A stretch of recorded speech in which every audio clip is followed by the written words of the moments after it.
우리 옆에 계신 분들, 앞에 계신 분들 인사 나누고 말씀 듣겠습니다. 하나님께 붙잡히는 심령 되시기를 바랍니다.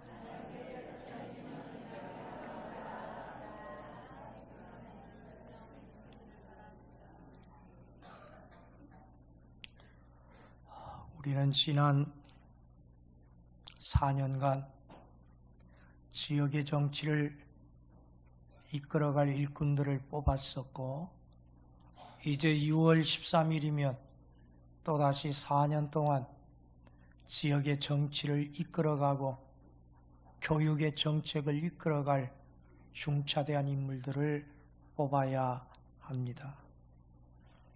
지도자의 중요성은 뭐라고 말을 해도 부족하지 않을 것으로 생각합니다. 저는 오늘 지도자의 중요성을 동물의 세계에서 그리고 펠로폰네소스 전쟁에서 두 가지 사례를 통해 살펴보려고 생각합니다. 아프리카 초원에는 영양의 일종인 늑대가 살고 있습니다. 늑대는 매년 비가 오지 않는 건기가 되면 새로운 풀을 찾아서 먼 거리를 이동하게 되어져 있습니다. 이동 장면을 텔레비전으로 지켜보면 그야말로 장관이라고 말할 수 있습니다. 수천 마리의 늑대가 요란한 발굽소리와 함께 먼지를 일으키면서 초원을 가르는 장면은 가히 감동적이라고 말할 수 있을 것입니다. 그런데 이 늑대의 이동을 자세히 관찰했던 동물학자 한 사람이 이런 견해를 제시했습니다. 늑대가 지름길이 있는데도 불구하고 항상 험한 길을 달리고 생각지 못한 예측로를 따라서 달리기 시작한다는 겁니다. 길이 험하다 보니까, 지형이 험하다 보니까 늑대 가운데는 많은 희생을 낼 수밖에 없는 안타까운 일들이 반복된다는 겁니다. 늑대가 강을 건너서 절벽을 올라가는데 절벽을 오르다가 힘이 떨어진 늑대가 강물에 떨어져서 흘러가기도 합니다. 그런가 하면 악어떼가 기다리고 있다가 늑대 가운데 일부를 먹이로 포식하는 장면들을 보게 됩니다.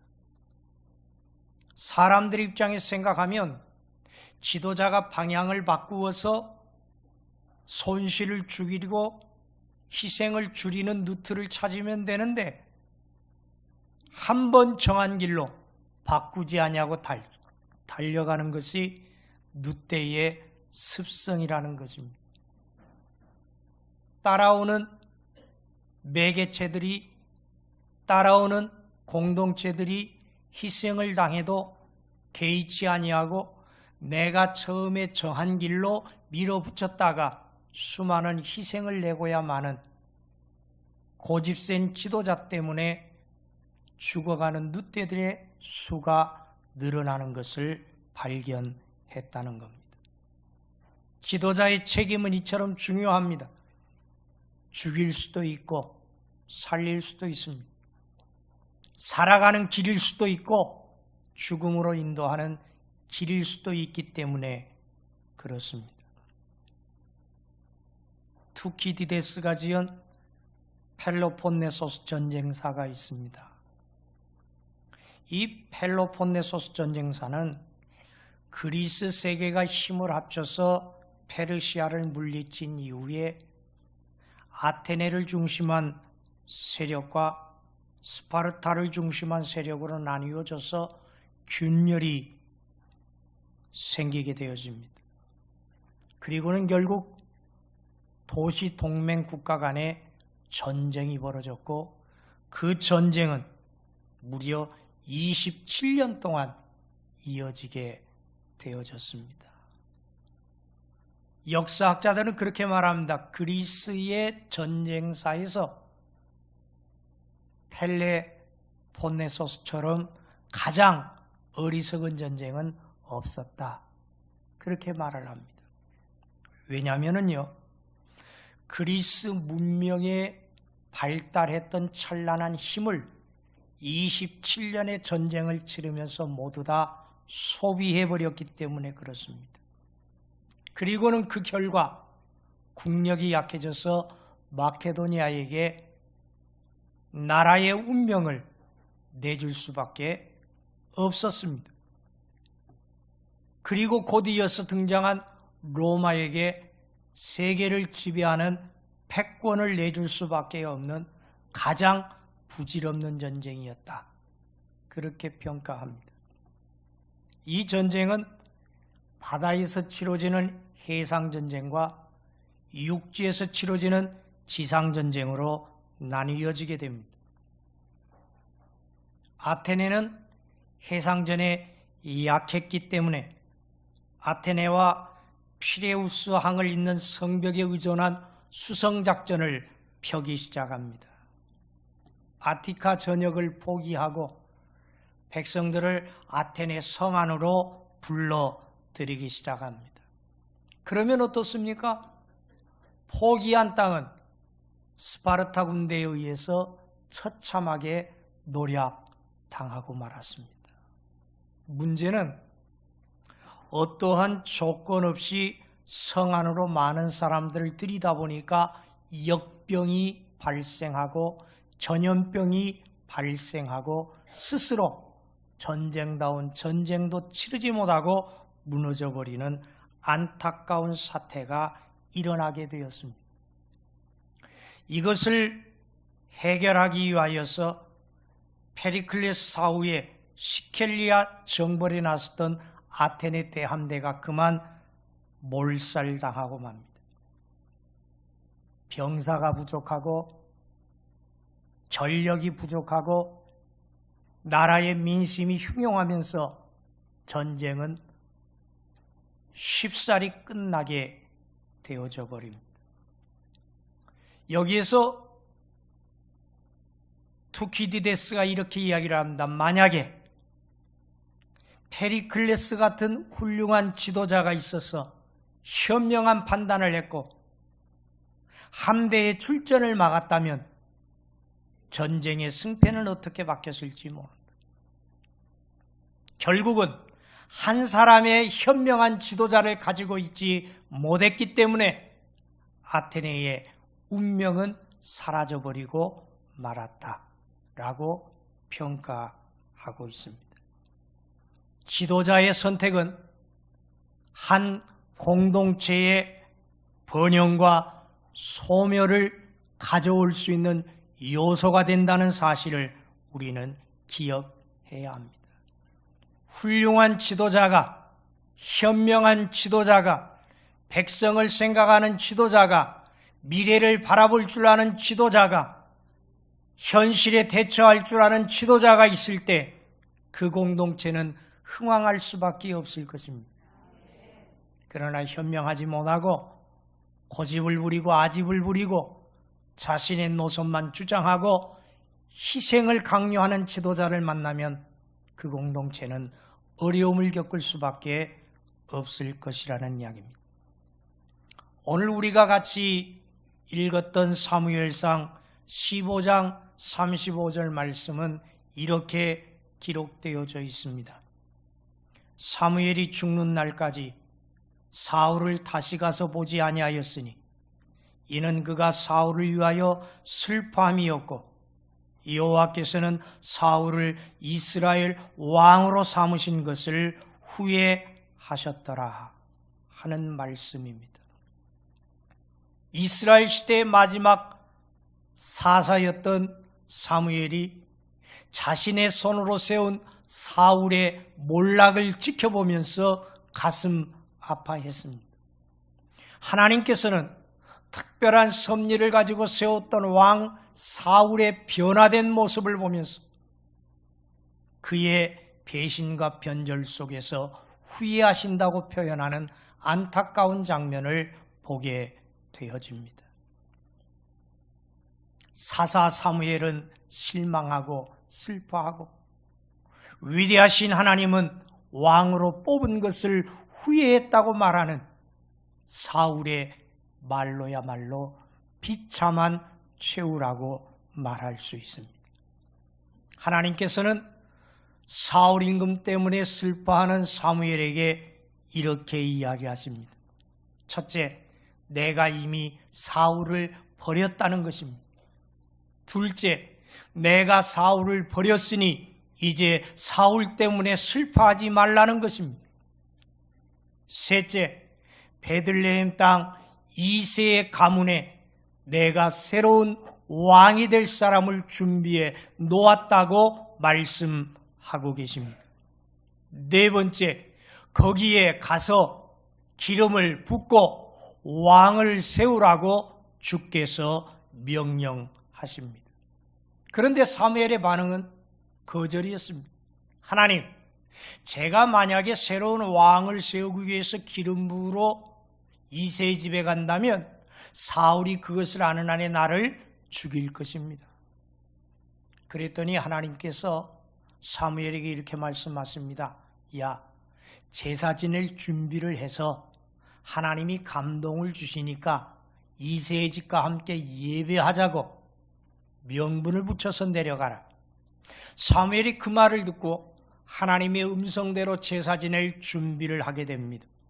그리고는 이새의 집에 가서 사랑하는 아들들을 정결하고 성결하게 예식을 진행하도록 합니다. 그리고는 기름 부어 다윗을 왕으로 삼았다는 말씀입니다. 사랑하는 성도 여러분, 뽑을 때는 좋았는데, 선출할 때는 좋았는데, 뽑고 나서 세월이 흐르고 나서 후회하는 지도자들을 우리는 많이 보았습니다. 성경에서도 그랬지만 우리나라 역사 속에서도 선출할 때의 마음과 지켜보는 과정에서의 마음이 다를 때가 얼마나 많았는지 모릅니다. 선택은 잘했는데 끝까지 그 마음이 후회가 들지 않는 위대하고 지혜로운 지도자들을 뽑을 수 있는 지혜를 하나님이 우리에게 이번에는 허락해 주시기를 소원합니다. 잘 뽑았어. 잘 선택했어. 내가 사람 보는 눈이 있었어. 행복해. 바뀌었어. 이런 지도자가 나와야지 4년 후에 잘못 뽑았어. 선택을 잘못했어. 내가 왜 저런 사람을 뽑았어? 변절된 지도자들도 문제지만 그의 진면목을 보지 못하고 바람을 따라 선택하는 백성들도 잘못입니다. 며칠 남지 않았지만 나라와 민족의 운명을 생각하며 기도하는 가운데 하나님이 주시는 지혜로운 눈으로 현명하게 판단할 수 있는 여러분과 제가 되었으면 좋겠습니다. 왜 성공했는가도 중요하지만 왜 사울 임금이 실패한 지도자가 되었는지를 소개해드리면서 반면 교사로 삼았으면 좋겠습니다. 사무엘상 15장 말씀 속에서는 사울이 왕이 되고 아말렉과의 전쟁을 치르게 됩니다. 그리고는 그 전쟁에서 하나님의 역사하심으로 승리하고 돌아오게 됩니다. 그러나 여러분이 잘 아시는 대로 하나님이 명령하신 호흡이 있는 것은 다 죽이라는 명령에 온전히 순종하지 못합니다. 그러다 보니까 하나님은 순종이 제사보다 낫다는 말씀을 하시고 사랑하는 사울을 버리시는 카드로 쓰시는 안타까운 결정이 오늘 사무엘상 15장 전체 말씀을 통하여서 살펴보게 되어집니다. 왜? 무엇 때문에 사울은 버린 카드가 되고 말았습니까? 첫째는 하나님보다 환경을 보고 두려워했기 때문에 그렇습니다. 사람은 누구나 문제를 만나면 보이는 환경과 주변에 있는 사람을 먼저 의식해서 불신앙적인 행동을 할 가능성이 많습니다. 사울이 그러했습니다. 그런데 성경을 보니까 같은 상황, 같은 장소, 같은 시간임에도 불구하고 그 누군가는 다른 시각을 가지고 있었습니다. 그것은 바로 사울의 아들 요나단이었습니다. 사울은 두려움에 벌벌 떨었습니다. 그러나 요나단은 하나님의 능력을 의지했습니다. 사울은 부정적인 눈으로 환경을 보았지만 요나단은 불리한 조건이나 환경보다 더 크신 하나님을 의식했고 그 하나님께 초점을 맞추었기 때문에 승리할 수 있었습니다. 하나님은 오늘도 적극적인 믿음의 자세를 가진 사람들과 함께 하시는 줄로 믿습니다. 문제를 보지 마십시오. 사람을 보지 마십시오. 환경을 보지 마십시오. 어려움을 보지 마십시오. 그 뒤에 계시는 하나님을 보시기 바랍니다. 문제의 해결자이신 하나님을 의식하시기 바랍니다. 여러분 곁에서 여러분을 응원하시는 그 하나님을 바라보시고 승리하시기를 주의 이름으로 축원합니다.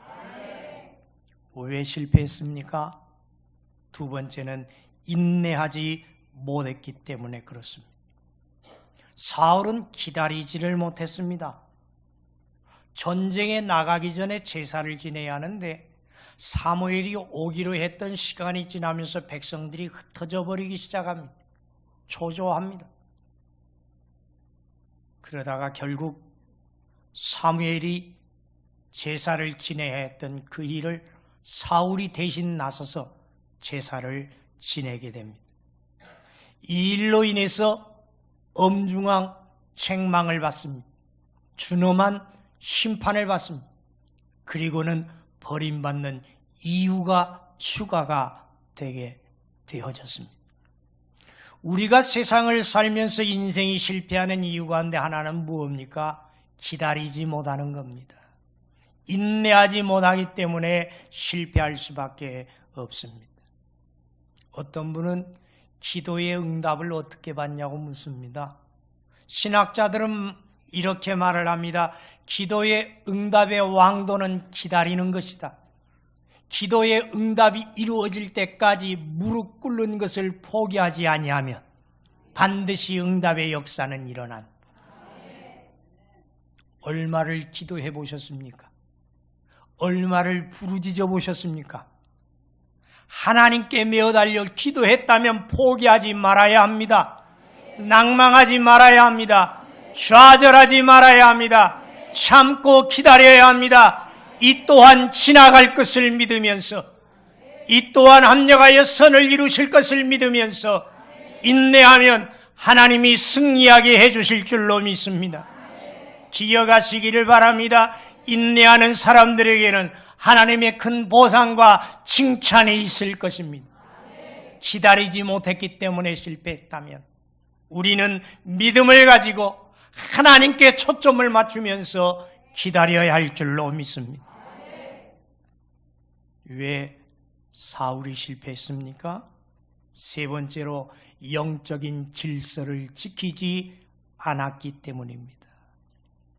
자신의 생각대로 신령한 질서를 외면하다가 하나님으로부터 버림을 당하는 신세가 되고 말았습니다.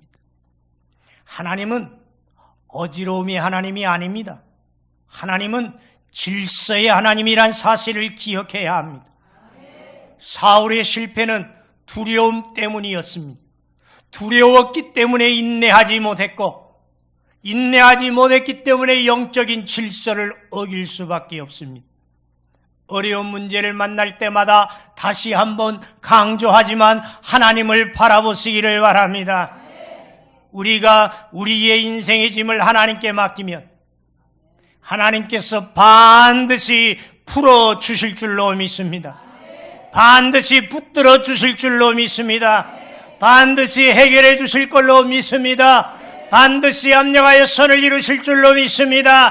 하나님의 방법으로 하나님께서 하나님이 정하신 때에 우리에게 좋은 것으로 응답해 주실 줄로 믿습니다. 환난과 고난 속에서도 하나님이 우리에게 찬양을 요구하시고 감사하라고 하는 이유는 하나님이 그 어려움의 끝에 감사 드릴 조건을 준비하고 계시기 때문입니다. 여러분, 아무리 먹구름이 꽉 차 있어도 비행기를 타고 하늘에 올라가면 그 위에는 하얀 광명의 세계가 펼쳐져 있습니다. 여러분의 삶에 어떤 먹구름이 끼었다 할지라도 하나님이 계시다는 사실을 기억하시고 그 하나님 붙잡으시기를 바랍니다. 그 하나님으로 인하여 승리하시기를 바랍니다. 왜 사울이 실패했습니까? 마지막으로 자신의 영광만을 추구했기 때문에 그렇습니다. 사무엘상 15장 12절에서 전쟁에서 승리한 사울이 비석을 하나 세웁니다. 그런데 그 기념비의 내용은 하나님에 관한 찬양이 아니었습니다. 하나님의 도우심에 대한 감사가 아니었습니다. 나는 위대한 왕으로 위대한 전쟁의 승리를 가져왔다 하는 내용을 기록해 놓았습니다. 출애굽기 17장 15절에서 16절까지의 말씀에 보면 모세가 아말렉과의 전쟁에서 승리한 다음에 기념비를 하나 세웁니다. 이렇게 기록되어 있죠. 모세는 제단을 쌓고 그 이름을 여호와 니시라 하고 이르되 여호와께서 맹세하시기를 여호와가 아말렉과 더불어 대대로 싸우리라 하셨다 하였더라. 똑같이 아말렉과 싸웠습니다. 똑같이 기적의 방법을 통하여 승리했습니다. 그런데 한 사람은 하나님께 영광을 돌렸고 한 사람은 자신이 큰 일을 행했다고 자랑스럽게 기념비를 세웠다는 이야기입니다. 누가 옳고 누가 그렸습니까? 누가 맞고 누가 틀렸습니까? 오늘날 세상의 많은 지도자들이 자칫 잘못하면 사랑하는 백성들의 희생과 땀과 수고로 이루어진 아름다운 결과를 자신의 혼자의 힘으로 이루었다고 주장하고 자랑하는 사람들이 생겨납니다. 기도하는 백성들의 무릎이 있었기 때문에, 희생하고 헌신하는 백성들의 수고가 있었기 때문에 나는 사용되었습니다 라고 겸손해야 올바른 지도자라고 말할 수 있습니다. 하나님을 두려워할 줄 아는 지도자, 하나님이 나를 왜 뽑으셨는지를 평생 잊지 아니하고 4년 동안 초지일관 동일한 마음가짐으로 살아가는 지도자, 그리고 변절되지 않는 지도자, 그런 지도자를 여러분과 제가 뽑아야 할 것입니다. 사랑하는 성도 여러분, 이번에는 신중하게 판단하시기 바랍니다. 이번에는 이성적으로 접근하시기 바랍니다. 이번에는 미래를 보고 선택하시기를 바랍니다. 하나님, 대한민국에, 전라북도에, 전주시에 하나님을 두려워하고 변하지 않는 진정한 지도자를 뽑을 수 있는 현명한 눈을 주옵소서. 남은 며칠 동안 기도하시고 후회하지 않는 선택, 가슴 두드리지 않는 선택이 이루어지시기를 주의 이름으로 축원합니다.